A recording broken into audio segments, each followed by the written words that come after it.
Hallelujah. स्वागत है आप सबका मेरी भविष्यवाणियों की पुस्तक में।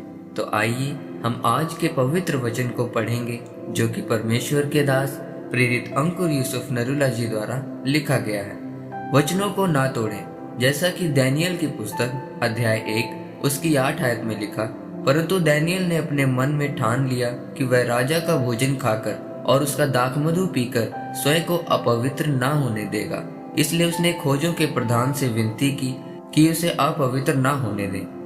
मेरे प्रियो, आज बहुत कम लोग हैं जो परमेश्वर के वचन पर खड़े रहते हैं, क्योंकि अगर आप परमेश्वर के वचन पर खड़े रहते हैं तो पवित्र आत्मा भी उसी व्यक्ति के जीवन में काम करता है जो वचनों को नहीं तोड़ता।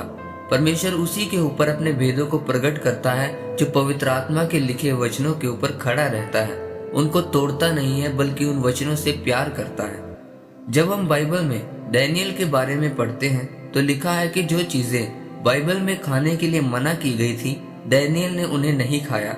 जो चीजें राजा ने दानियेल और उसके साथियों के लिए ठहराई थी, तो दानियेल ने उन चीजों को खाने से सख्त मना कर दिया, अर्थात उसने परमेश्वर के वचनों को नहीं तोड़ा।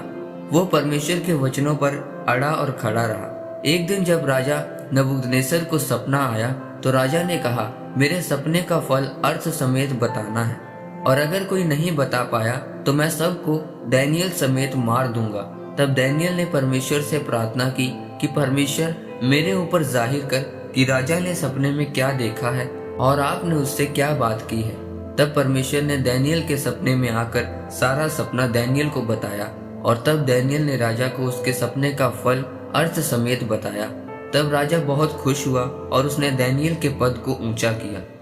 मेरे प्रियो, सोचो अगर दानियेल उस वक्त परमेश्वर का वचन तोड़ देता जब राजा ने जो चीजें खाने पीने के लिए दी थी, तो परमेश्वर का आत्मा उस पर कभी भी राजा के सपने को जाहिर ना करता। वो इसलिए राजा के सपने का अर्थ बता पाया क्योंकि उसने परमेश्वर के वचनों को नहीं तोड़ा।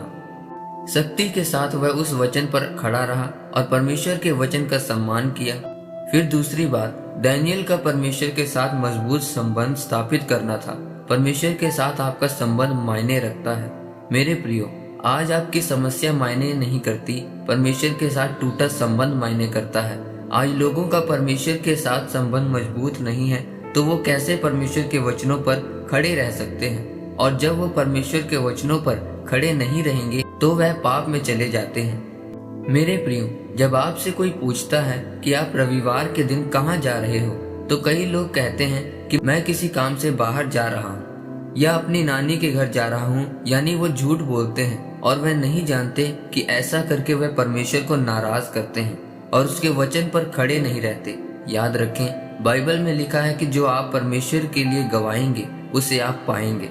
आपका जीवन निर्भर करता है कि आज आप परमेश्वर के वचन पर कैसे खड़े रहते हैं और उस वचन को तोड़ते नहीं हैं। इसलिए मेरे प्रियो, दानियेल की तरह परमेश्वर के वचन का पालन सख्ती से करें, शरेआम परमेश्वर का इकरार करें, उसके वचन को तोड़े नहीं बल्कि सारे लोगों के साथ उसके वचन को बांटें। जब आप ऐसा करेंगे तो परमेश्वर आपको देखेगा और आशीषित करेगा और आपके नाम को ऊंचा करेगा। आमीन। आइए परमेश्वर के दास के द्वारा लिखे गए इस अंगीकार को आप मेरे साथ करें। सर्वशक्तिमान परमेश्वर, मैं इस वचन के लिए आपका धन्यवाद करता हूँ। पिता परमेश्वर, मैं अंगीकार करता हूँ कि मैं तेरे वचन को कभी नहीं तोड़ूंगा बल्कि शक्ति के साथ उन वचनों पर खड़ा रहूंगा, प्रभु यीशु मसीह के नाम में। आमीन। परमेश्वर आप सबको आज के वचन के ऊपर मनन करने के द्वारा आशीषित करे।